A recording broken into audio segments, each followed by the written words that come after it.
Raġel ta' 48 sena residenti ħażabbar tilef ħajtu tard il-ġimgħa filgħaxija wara li aktar kmieni matul il-jum kien involut f'komozzjoni f'residenza fi triq Alessio Erardi. Skont stqarrija tal-pulizija, ir-raġel kien qed iwaddab xi affarijiet minn fuq il-bejt tar-residenza u kien għalhekk li l-Pulizija tad-Distrett marru fil-post u sejħu lir-raġel li niżel kif kien mitlub. Madankollu ftit wara dan l-inċident jidher li l-Pulizija kellha terġa' tissejjaħ. Din id-darba mal-Pulizija tad-Distrett ingħaqdu wkoll uffiċjali tar-Rapid Intervention Unit. Dan wara li l-istess raġel kien qed ikun aggressiv fil-konfront ta' tabib taċ-ċentru tas-saħħa ta' Raħal Ġdid li mar fuq talba tal-qraba tiegħu. Ir-raġel issakkar f'kamra fuq il-bejt minn fejn ma rridx joħroġ u fost suspetti mill-membri tal-korp li r-raġel aktarx kien armat.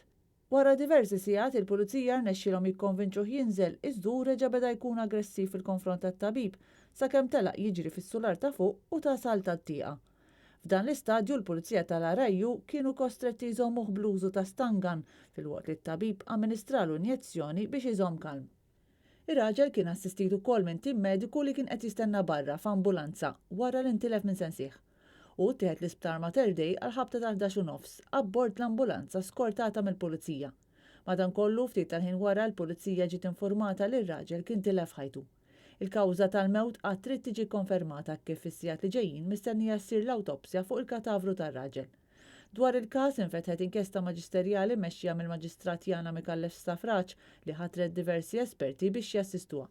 Aktar investigazzjonijiet tal-Pulizija għadhom għaddejjin.